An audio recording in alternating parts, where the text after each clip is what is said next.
Things are really starting to heat up in the BB28 house. We have a showmance that's already developing into a beautiful wedding. We have people on the block who are upset, and Mallory is continuing her anger. Alright, guys, welcome to the first episode of Rob a Recap. You might know me from Robin F, my gaming channel, or Robify, my music. No one's probably gonna know me from that, it's dead. But anyway, how are y'all doing? We're gonna do a quick in-depth look at what's going on in the Big Brother 28 house real quick because this channel's super secret. Nobody knows about it. So it's just between you and me. We have a final two. But anyway, starting off with what in the crap is happening. So, my girlfriend is brand new to Big Brother. She's never watched an episode before, and she's starting to really get into it. So, right now, the HOH is D from Survivor. Just to get you guys up to speed in case you guys have not watched the episodes, of course, Angela, D, and Rick, aka Devins, has joined the game with the 14 other house guests, making it a total number of, 17 right now. So, what's happening is a little bit scary, I'm not gonna lie. We're gonna start off with the person that I honestly had winning the entire thing, and that was Lyric. Now, Lyric is this girl from Hawaii. She is like a singer, she's an attorney, she's extremely smart. However, her game playing is the opposite of that. It is terrible. Because look, showmances can work. Showmances can be fruitful and happy. You look at Rachel and Brendan. Happy couple. But Rachel lost 2 of her 3 seasons. You have Bailey and Swaggy. Lost. In a not great way. And it's like, these, okay, showmances are cute, but they don't normally last. A lot of the people in preseason were saying, I'll take love over 750,000. If I had to stop talking to my girlfriend for 3 months knowing good well we could reconvene shortly thereafter, but that meant I got $750,000, I think we would be okay. Like, the thing about this is, it is day 2. With today's episode, that is. Sorry, I can't get my words out. It was day 2 in the episode that they showed today, and Rome and Lyric were already making out. And now, because of the live feeds, we'll probably see this in the veto ceremony or veto episode on Wednesday, that they're already talking about, you're my husband. I already know you're gonna be my husband. And it's like, you just met a second ago. And it's like, I'm not gonna like stop love, but dear Lord, like, they had no idea who they were a week ago. So, you know, I'm guessing it's just like the loneliness in the house is starting to get to them. But I've never seen anything like this. I've been watching the show since season 16. I know when people hate that. People hate when people have only started watching since season 16. But since I've seen that, ain't nobody had a showmance like that.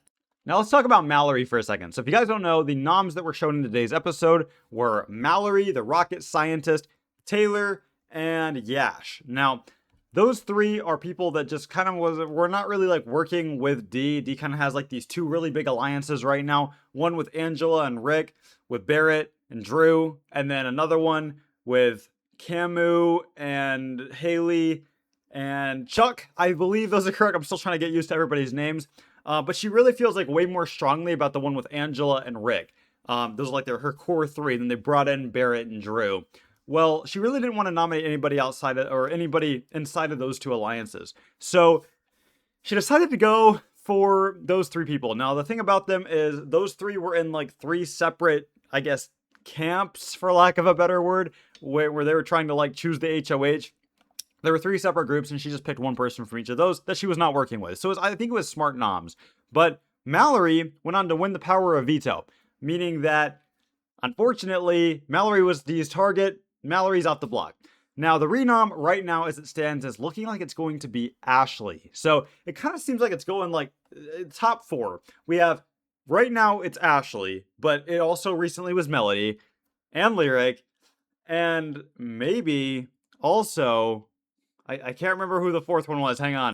Okay, it's late. I think it's getting to me. It's just Melody, Lyric, and Ashley right now have kind of been like the top 3 floating around. Now, out of all of these 3, I think the smartest one to put up is unfortunately Lyric, because showmances are dangerous and it's kind of a house target. Lyric, besides having like a little girl power powwow with Mallory and what's her name, with Melody.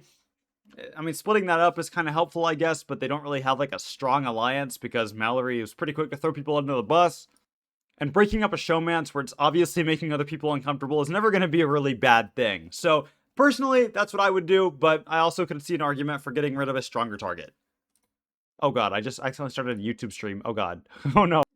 Now, I will say the third thing I wanted to talk about in this recap was Mallory. So I don't know if you guys saw the Sunday episode, but it was the most awkward conversation between her and D. They had talked 0 game before D became HOH, and right before they, I guess, D picked noms, Mallory was like, I'm gonna go talk to D. Smart idea.